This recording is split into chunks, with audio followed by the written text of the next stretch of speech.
Tani të gjitha kanë të qartë se përse larguan Lenqe Ristovskan, përse ju morën kompetencat, përse ishin në shënjestër gjykatës dhe prokuror, të gjithë që kishin lidhje me lëndët Talir 1 dhe Talir 2. Kështu akuzoi zëdhënësja e LSDM-s Bogdanka Kuzevska pas vendimit të djeshëm për ta liruar nga akuzat ish kryeministri Nikola Gruevskin edhe refuzimin e konfiskimit të Selisë VMRO-DPM-s. Gjyqësori dhe prokuroria nën kontrollin e Mickovskit e shpëtuan Nikola Gruevskin nga përgjegjësia për rastin Talir 2 dhe e hoqën konfiskimin e pronës kriminale të VMRO-s. Pallati i bardh me vlerë prej 14 milion euro dhe prona tjera partijake në vlerë prej 2 milion eurosh janë sërish në duart e VMRO-s. Kështu është kur në pushtet është organizata kriminale dhe kontrollon gjyqësorin.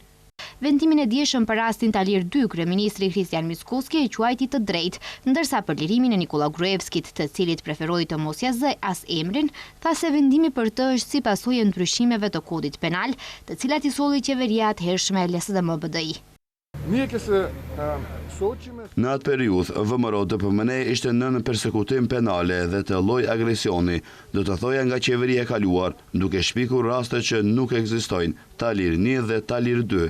Dje gjyqi përfundimisht, sa i përket partisë politike VMRO-DPM sollën vendim i cili është në pajtim me drejtësinë, sa i përket personit të përfshirë me pjesën tjetër të vendimit, nga ajo që mund ta lexoj, mund të them se bëhet fjalë për pasojat e ndryshimeve të kodit penal, të sjella nga qeveria e kaluar LSDM dhe BDI.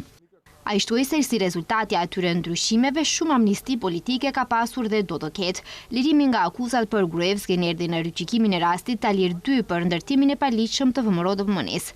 Në gjykimin e parë, Gruevski u dënua me 6 vjet burg. Prokuroria e këtij rasti, Lenqe Ristovska, në prill të këtij viti dha dorëheqje nga posti. Paraprakisht kishte përplasje verbale mes saj dhe kryeministrit. Gjithashtu, Këshilli i Prokurorëve Publik refuzoi ankesën e saj për sulm ndaj integritetit dhe pavarësisë profesionale, ndërsa Prokuroria Publike e Shtetit vendosi t'ia tërheqë autorizimin për përfaqësim në raste kyçe në fazë përfundimtare, siç ishin lëndët Talir 1 dhe Talir 2.